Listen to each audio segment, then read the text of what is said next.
A home is not four walls, but the quiet space between two hands. This is the story of a woman who asked for shelter and a man who offered his heart, building a life in the silence where trust is spoken. Elias Thorne's world was forged in heat and order. By day, the ring of his hammer against steel was the only conversation he required. By night, his cabin was a testament to a life pared down to its essentials. One chair, one cot, one tin plate, the floorboards swept clean, the woodpile neatly stacked. Lamplight fell across a bed made for one, the wool blanket pulled taut, a crisp fold down the center of a space that had never held another soul. He moved through the silence of his home with the same deliberate economy he used at the forge, each action serving a purpose. There was no wasted motion, no superfluous sound. Loneliness was not an emotion he named. It was simply the air he breathed, the quiet hum beneath the chirr of crickets in the tall summer grass. He ate his supper of beans and salted pork standing by the stove, the heat a familiar companion. He washed his plate, dried it, and set it back in its place. He banked the fire. He checked the latch on the door, a habit born of solitude, not fear. The world outside was Providence, a town of dust and commerce, but this small cabin was his sovereign territory, a fortress of quiet discipline.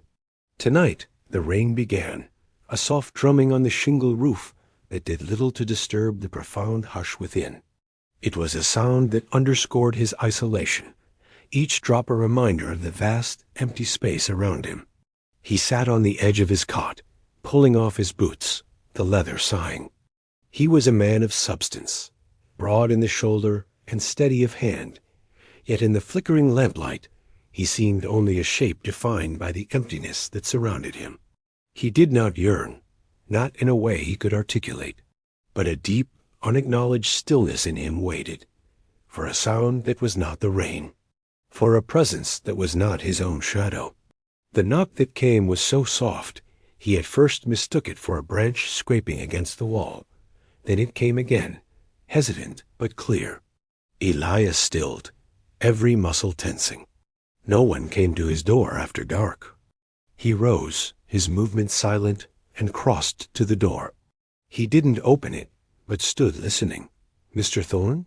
A woman's voice, strained and quiet. It was a voice trying very hard to be steady. He did not recognize it. He slid the bolt. The rain was coming down harder now, a silver curtain against the blackness of the night. On his doorstep stood a woman, drenched and clutching a small, sodden carpet bag. She was not a girl, but a woman who had seen hardship. It was there in the proud set of her jaw and the exhaustion shadowing her eyes. He knew her by sight, the new seamstress who'd taken a room at the boarding house.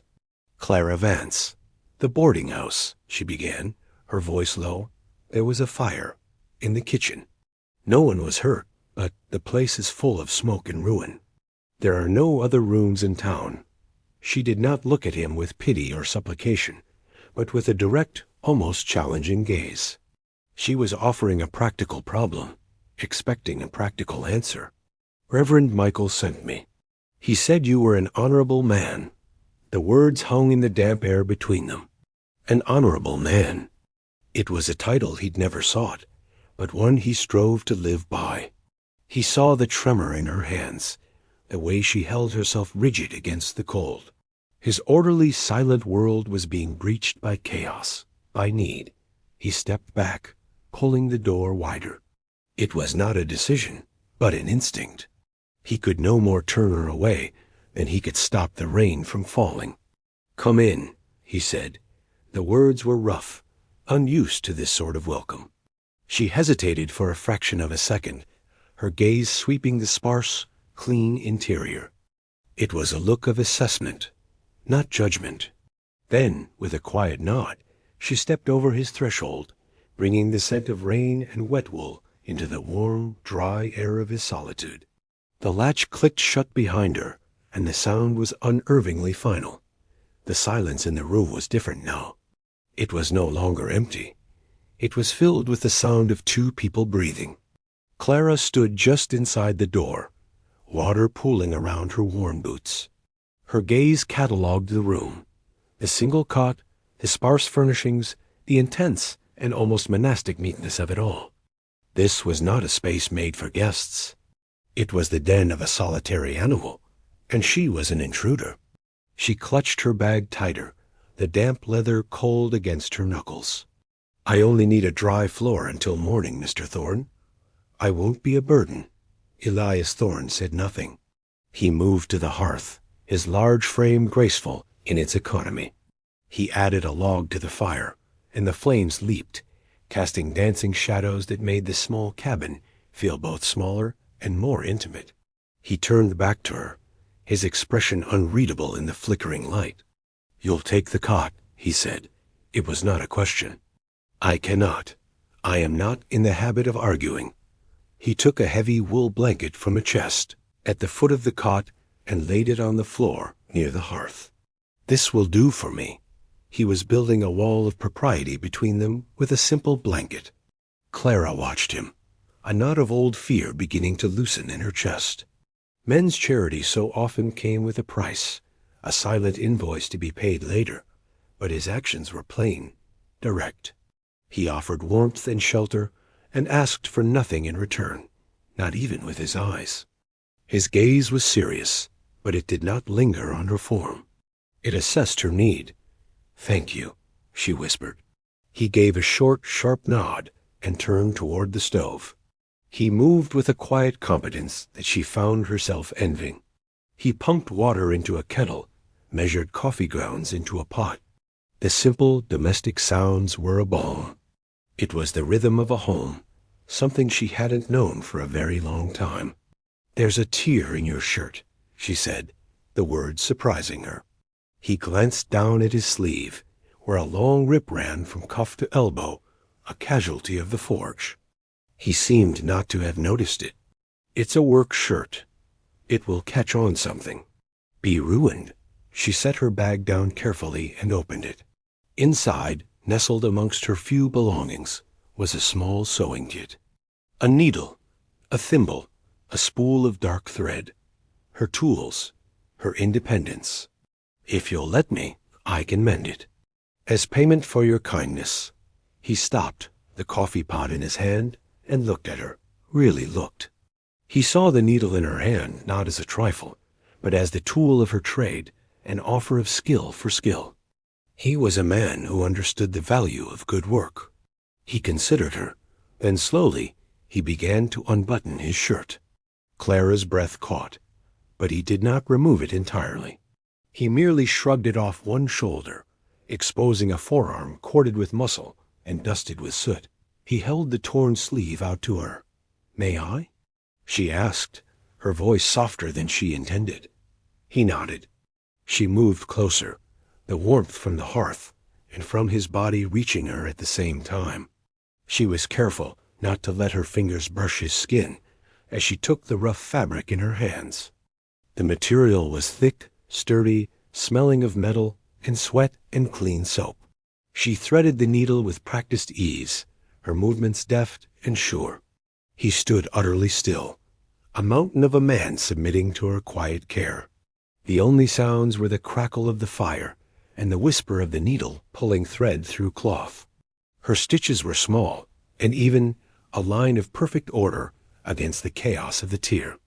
It was an intimate act, mending a man's shirt while he still wore it. She was acutely aware of his breathing, of the heat radiating from him. She focused on the work, on the familiar feel of the needle in her hand, the small anchor of her craft in this strange new place. When she was finished, she bit the thread clean.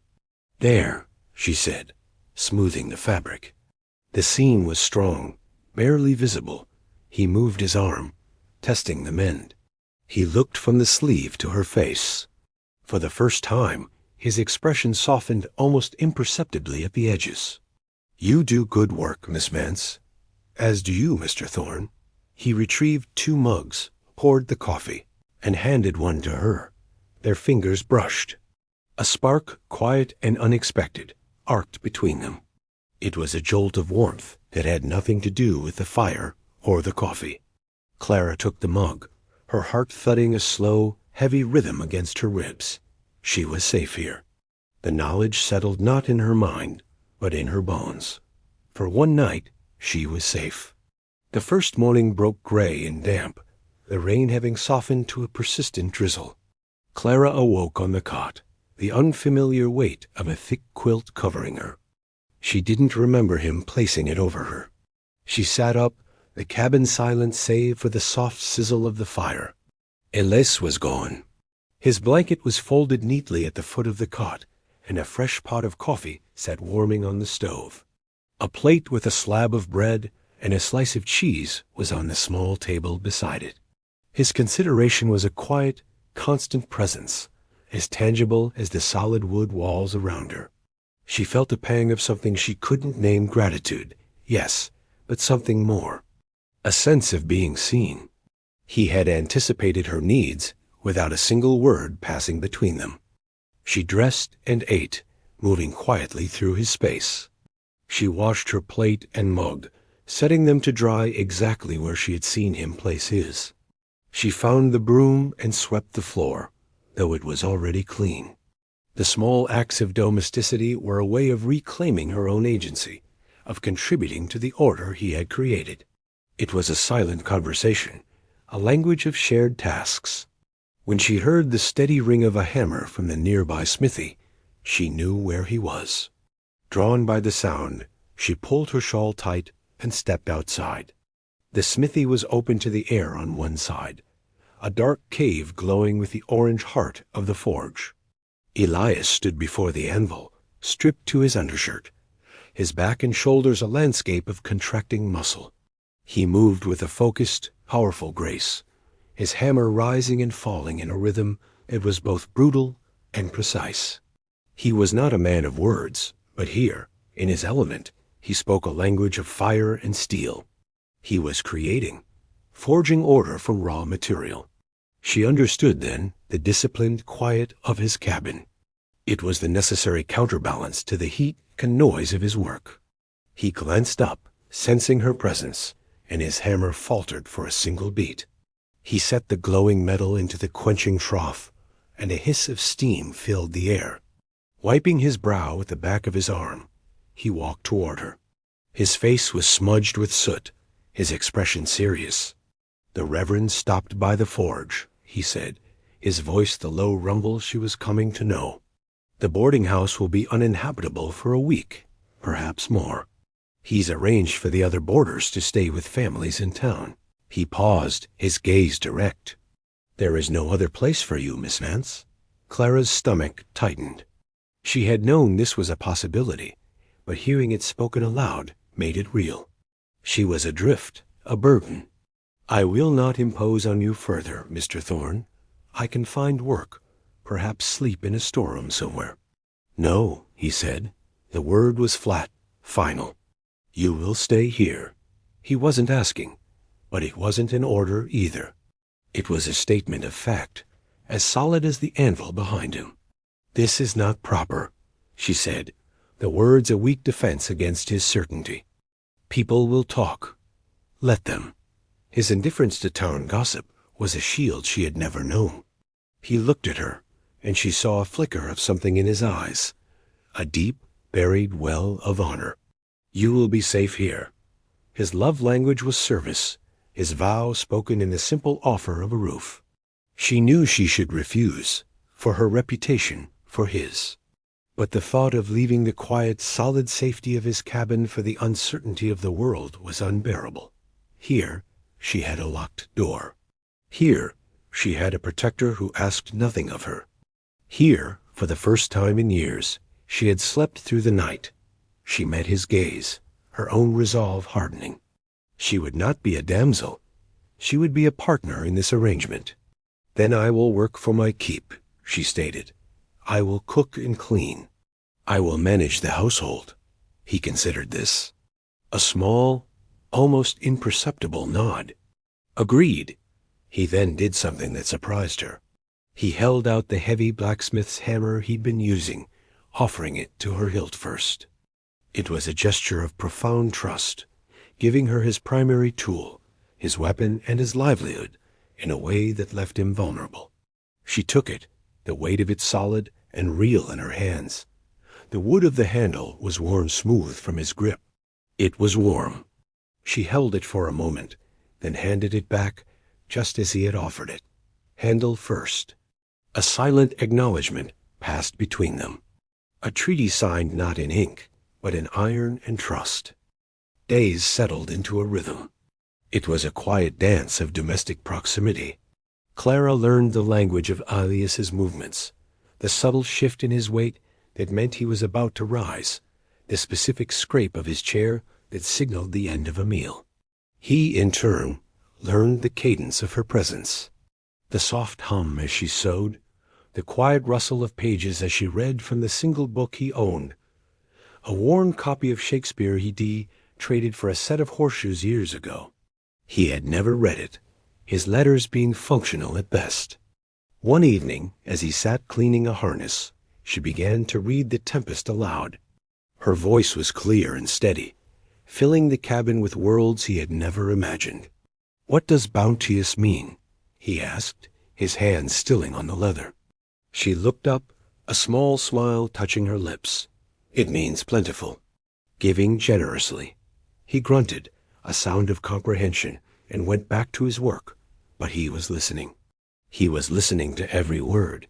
Trust was built in these small moments. It was in the way he began to leave the cabin door, unlatched when he went to the forge, knowing she was inside. It was in the way she no longer flinched if he moved too quickly. It was in the tea she started making for him in the evenings. The first time, he had taken the mug she offered, tasted it, and remarked, "It's too strong." The next night, she made it weaker. He drank it and said nothing, but a corner of his mouth twitched upward in a look of approval. It became their inside joke, the one flicker of humor in their serious, quiet world. The physical space between them began to shrink. One evening, mending one of his shirts by the fire, she pricked her finger. A single drop of blood welled on the tip. Before she could react, Elias was there. He took her hand, his touch surprisingly gentle for a man who wrestled with iron all day. His thumb was calloused and warm as he pressed it against the tiny wound to staunch the bleeding. "Be careful," he murmured, his voice a low vibration that traveled up her arm. He held her hand for a moment longer than was necessary, his gaze fixed on their joined fingers. The air grew thick, charged with an unspoken longing. He was a man of deliberate action, and this touch was as deliberate as any hammer blow. He was asking. She did not pull away. She leaned into the touch, a silent yes. He released her slowly, his eyes meeting hers. In their depths, she saw his stoic guard shifting, giving way to a raw, unguarded yearning that mirrored her own. That night, a storm rolled in, the wind howling around the eaves of the cabin and rattling the lone window pane. Thunder cracked, a violent tearing of the sky. Clara started at the sound, a deep, instinctual fear tightening her chest. Elias, sleeping on his blanket by the fire, sat up. He didn't speak, just watched her in the intermittent flashes of lightning that illuminated the room. He saw the tension in her, the way she clutched the quilt. He rose and came to the side of the cot. He did not touch her. He simply stood there, a solid, reassuring presence in the tumultuous dark. "The cot is wide enough," she said, her voice barely a whisper against the roar of the wind. The invitation hung in the air, fragile and momentous. It was a choice, a mutual, consensual step into a deeper closeness.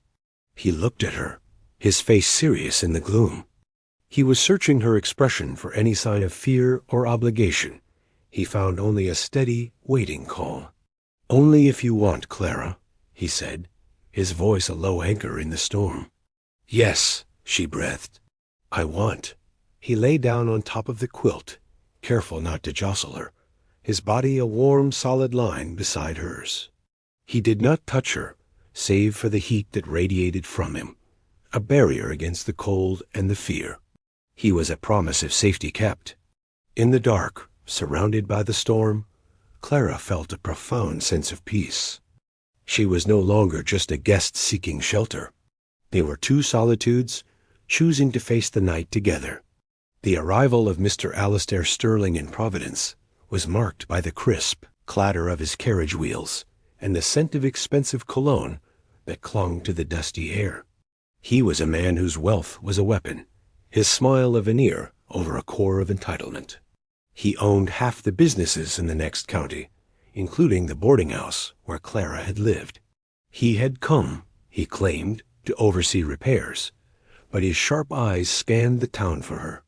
He found her in the general store, standing beside Elias Thorne. Clara was pricing a bolt of cotton, a small, unguarded smile on her face as Elias recounted a story about a stubborn mule. It was a moment of simple domestic peace, and Sterling's presence shattered it like glass. "Miss Vance," he said, his voice smooth and proprietary, "I am relieved to see you have found lodgings." His gaze flickered dismissively over Elias, taking in the work-worn clothes and the smudge of soot on his cheek. Clara's smile vanished. She straightened, her posture becoming rigid. "Mr. Sterling?" Elias turned slowly. He did not speak. He simply stood, his presence a silent, solid fact. His stillness was more intimidating than any threat. Sterling ignored him, his focus entirely on Clara.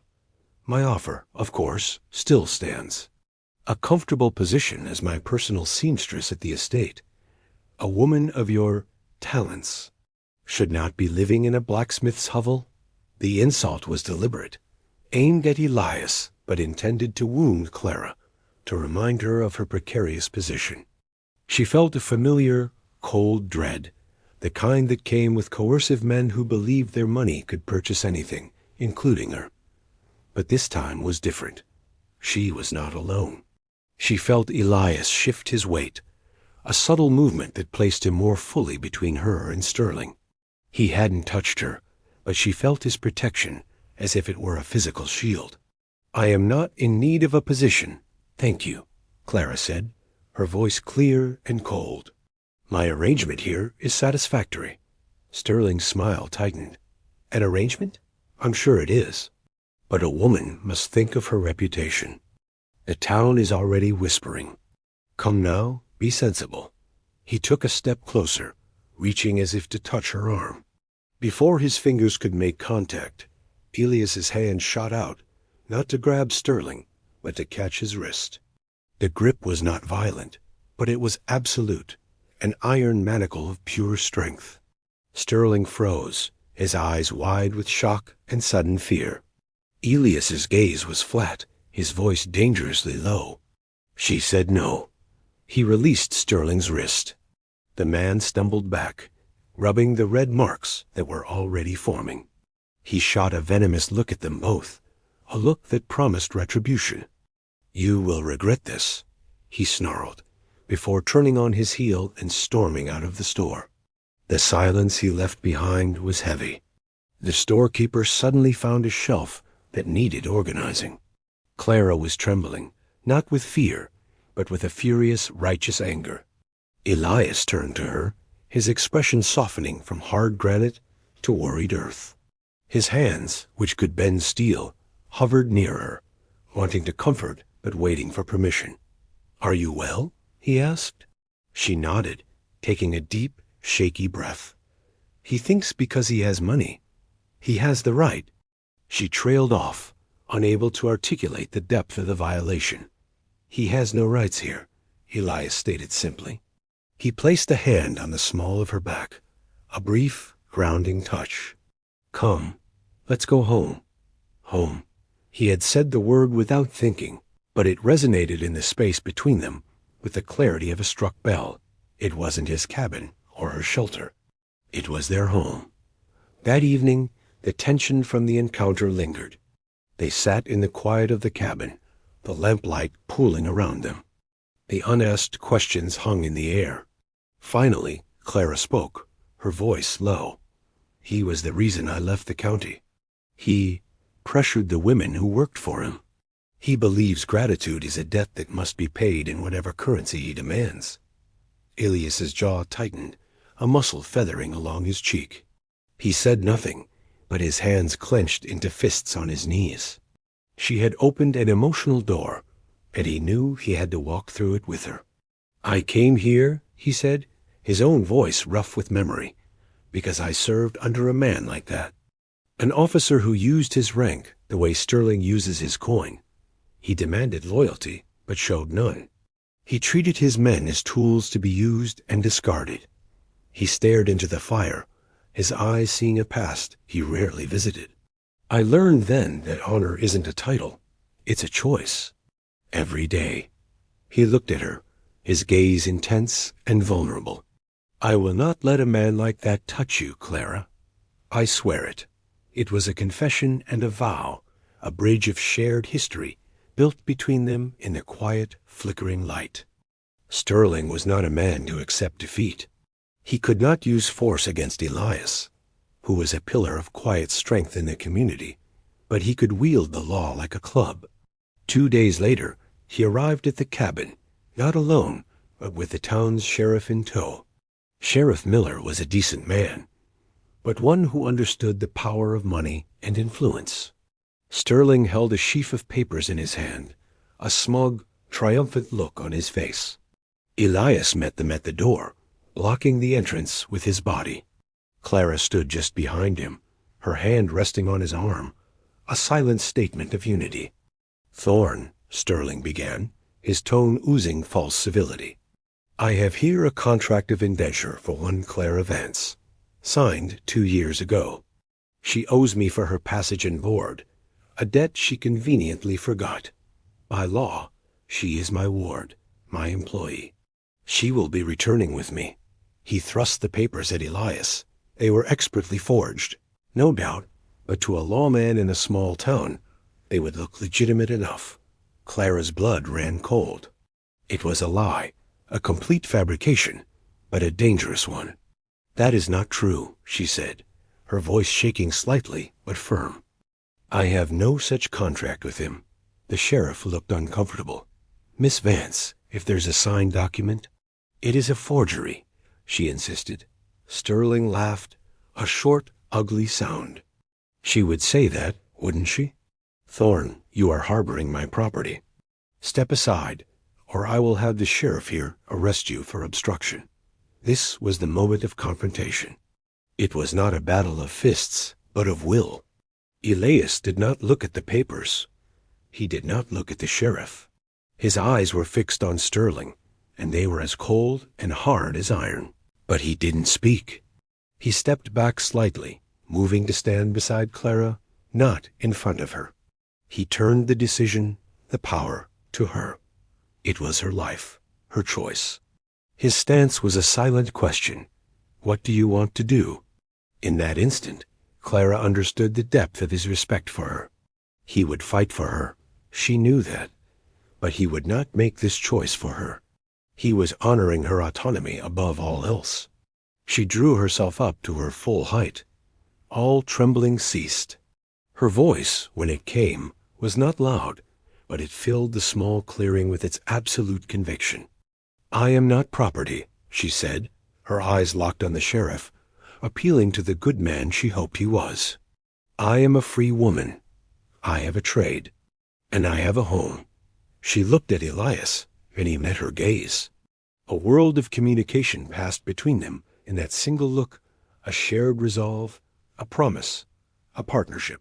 "I am here," she continued, turning her gaze back to Sterling, a queen dismissing a gnat, "by my own choice, with the man I have chosen." The words, plain and clear, were more powerful than any legal document. They were a vow spoken in the light of day. Elias's hand found hers, his fingers lacing with hers. He squeezed gently, a wordless signal of unwavering support. The sheriff looked from the paper in his hand to the united couple before him. He saw the truth not in Sterling's ink, but in their clasped hands, in the steady set of their jaws. He was a man of the law, but he was also a man of people. He knew integrity when he saw it. He handed the papers back to Sterling. "This is a civil matter, Mr. Sterling," he said, his tone officially bored. "Not a criminal one. If you have a claim, you can take it to the circuit judge when he comes through next spring. Until then, my business here is concluded." He tipped his hat to Clara and Elias.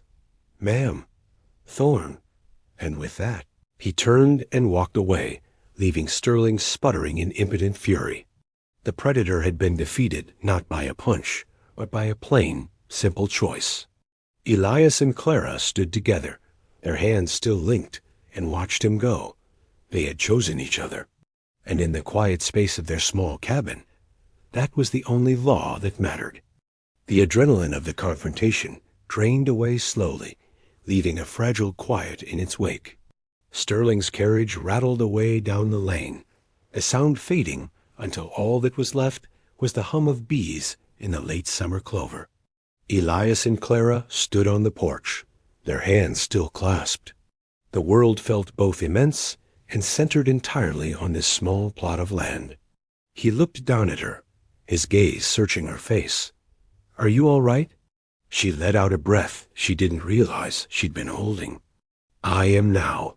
But he saw the fine tremor in her hands, the lingering tension in her shoulders. The body remembered a fight long after the mind declared victory. He led her back inside, the cabin a sanctuary of familiar smells, wood smoke, coffee, drying herbs. He gently pushed her toward the chair. "Sit." He moved to the small wash basin, pumping fresh water. He brought it to her, along with a clean cloth. He knelt before her, taking her hands in his. They were cold. "He did not lay a hand on you," Elias said, his voice a low growl, "but his kind of poison lingers." He dipped the cloth in the warm water and began to carefully, tenderly wash her hands. He wasn't washing away dirt. He was washing away the residue of fear, the invisible stain of Sterling's entitlement. The gesture was so intimate, so profoundly caring, it brought tears to her eyes. He worked in silence, his large, calloused hands impossibly gentle as they moved over her fingers, her palms, her wrists. He was tending to her as he would a wound, with focused, reverent care. This was aftercare. This was the quiet mending that happened after the battle was won. When he finished, he dried her hands on a soft piece of linen, his thumbs stroking the backs of her knuckles. He looked up at her, and the last of his stoic armor seemed to melt away. In his eyes she saw a devotion so deep it stole her breath. He was hers, completely. The tension finally broke. A single tear traced a path down her cheek. He reached up, his thumb catching it before it could fall. He rested his forehead against hers, a gesture of micro-intimacy that was more powerful than any kiss. They stayed like that for a long moment, simply breathing the same air, their pulses steadying in unison. "I baked bread this morning," she whispered, her voice thick. It was a simple domestic statement, a return to the rhythms that defined their life together. He nodded against her forehead. "I'm hungry." He rose and cut 2 thick slices from the loaf cooling on the counter. He didn't bother with plates. He brought the slices to the table, and they ate together in the warm afternoon light slanting through the window. He broke off a piece of his own slice and held it to her lips. She accepted it. She, in turn, offered him a piece of hers. They were feeding each other, a simple, profound act of mutual nourishment. In the quiet of the kitchen, with the taste of fresh bread on their tongues, they were rebuilding their world. The confrontation had tested their bond, but this quiet aftermath, this tender, wordless care, was what truly forged it into something unbreakable. It was a partnership not just of defense, but of healing. In the days that followed, the air in the cabin shifted. The last vestiges of polite distance dissolved, replaced by a comfortable, lived-in intimacy. The space was no longer his, with her as a guest. It was theirs.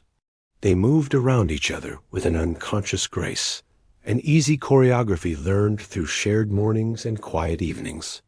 One afternoon, while Clara was sewing, Elias sat at the table, a block of soft pine and a small, sharp knife in his hands.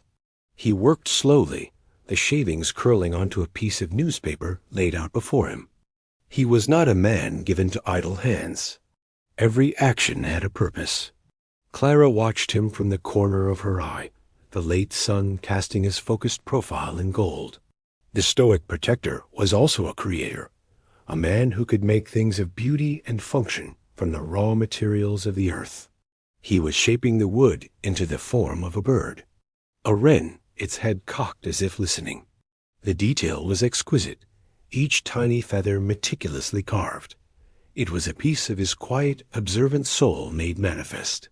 When he was finished, he sanded it smooth with a piece of emery cloth until the wood felt like silk. He didn't say a word. He simply walked over to her chair and placed the small, warm carving in her outstretched paw. It was a gift, a symbol, a promise. It was heavier than it looked, weighted with all the things he could not say. "Elias," she breathed, her fingers closing around it. It felt like holding the heart of a bird, its delicate strength a perfect representation of the man who had made it. "For you," he said, his voice low.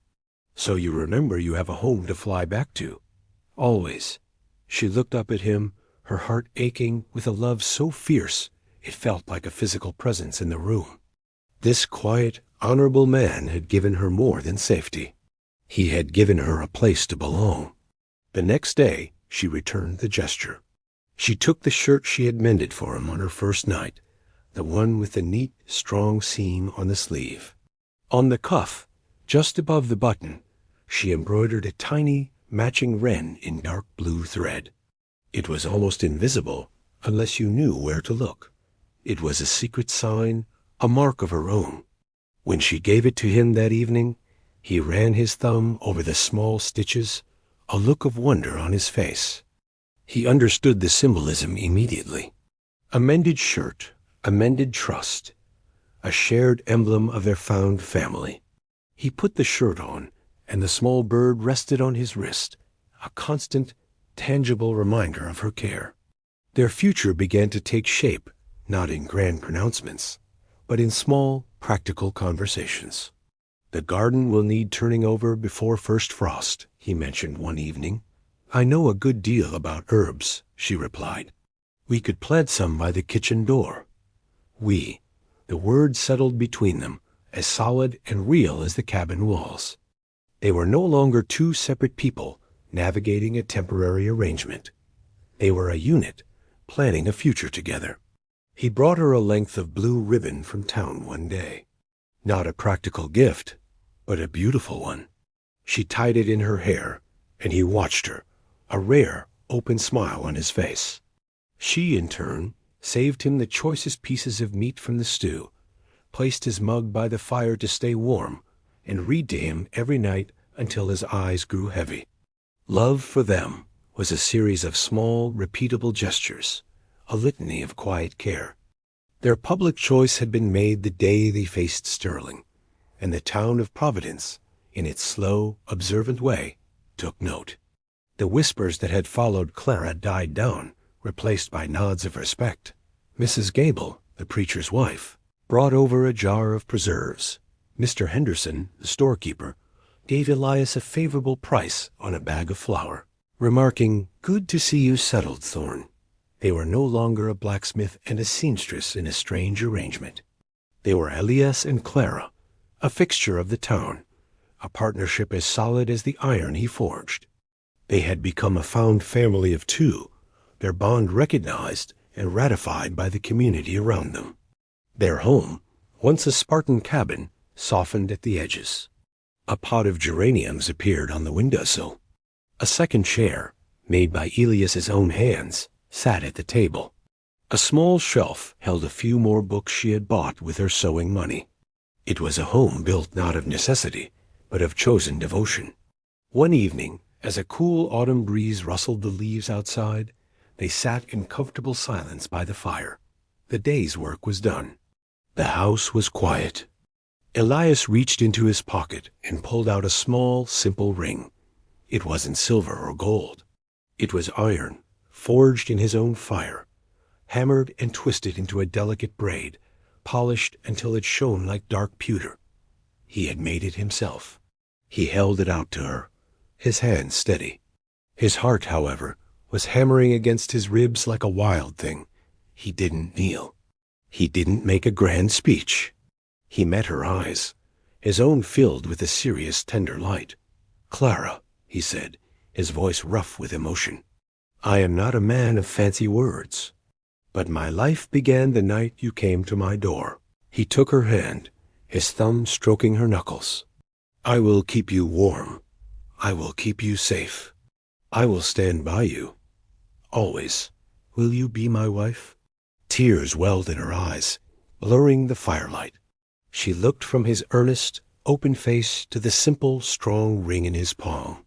It was a perfect symbol of him, unpretentious, unbreakable, and crafted with love. "One night," she whispered, a smile breaking through her tears. "I asked you for one night." "I'm asking you for a lifetime," he replied, his voice thick. "Yes," she said. The word was full of joy, relief, and a profound sense of rightness. "Yes, Elias, I will." He slid the iron ring onto her finger. It fit perfectly. It was cool against her skin, a solid, tangible promise. He raised her hand to his lips and pressed a kiss to the ring, sealing the vow. He then framed her face with his hands, his touch reverent. He leaned in and kissed her, a kiss that was not about passion or desire, but about acceptance, about coming home.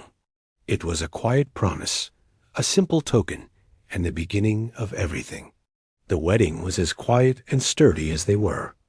It took place on a crisp autumn morning in Reverend Michael's study, with the Reverend's wife and the storekeeper as witnesses. Clara wore a simple dress of dark blue cotton, the one she'd been saving for a special occasion, with the ribbon Elias had given her tied in her hair. Elias wore his Sunday shirt, the one with the small wren embroidered on the cuff. They spoke their vows in plain, direct speech, their promises unadorned and deeply felt. When the Reverend pronounced them man and wife, Elias turned to Clara, a slow, wondrous smile spreading across his face. He looked at her as if seeing the sun for the first time. He did not kiss her there, in front of the others. The moment was too private, too precious. He simply took her hand, the iron ring a dark, solid band on her finger, and led her from the church. They walked home, their hands linked, the fallen leaves crunching under their feet.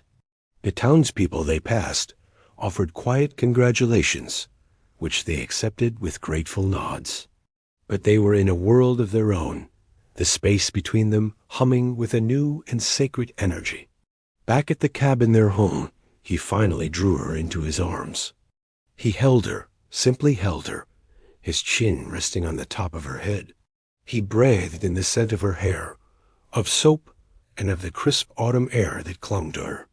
"Mrs. Thorne," he murmured against her scalp, testing the sound of it. Clara smiled, her face pressed against the warm, solid wall of his chest. "It sounds right. It is right," he said.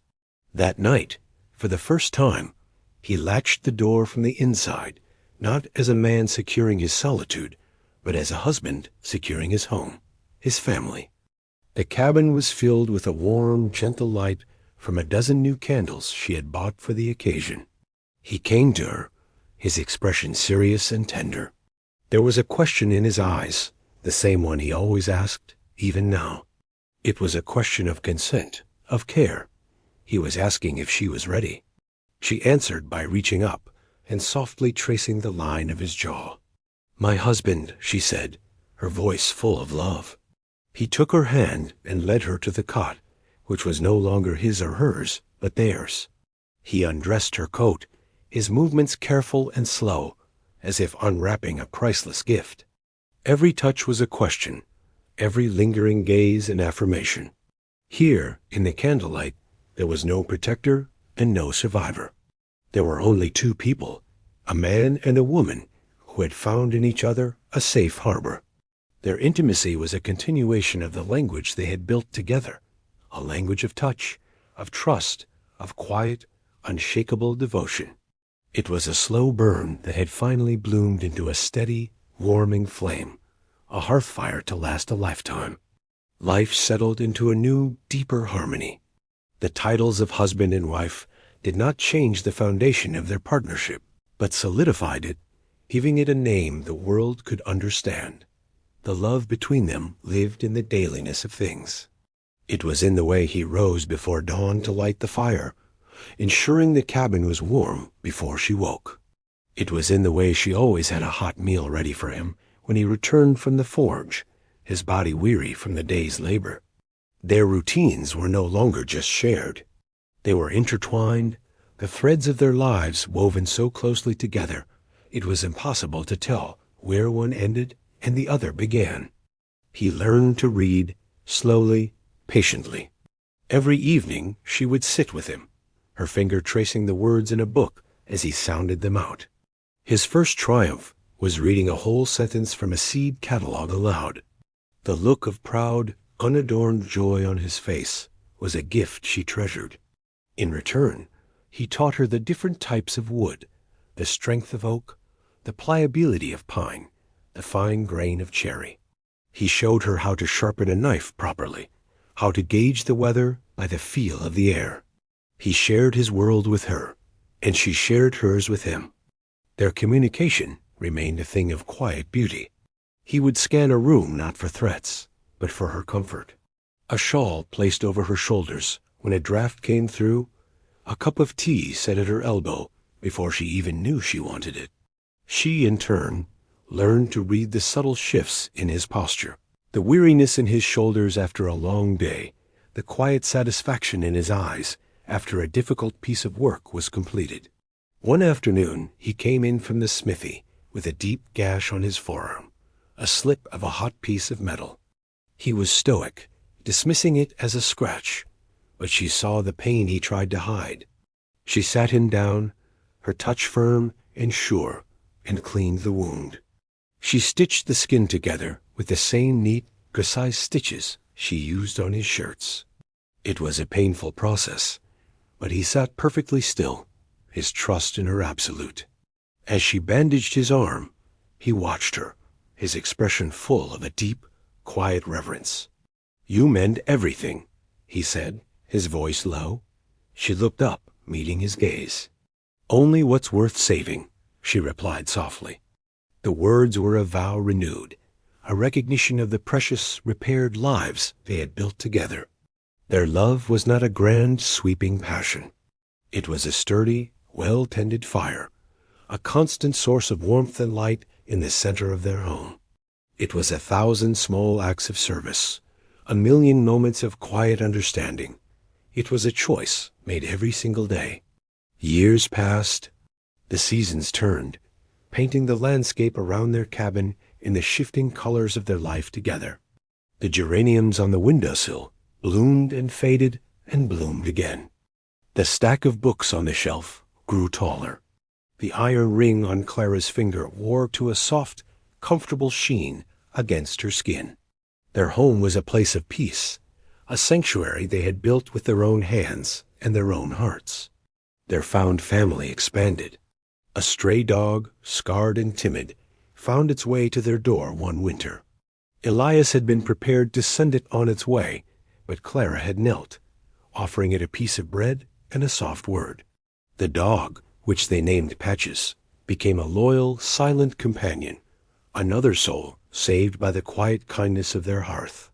Then came a boy, an orphan from the east named Sam, sent to Providence on an orphan train and left unclaimed.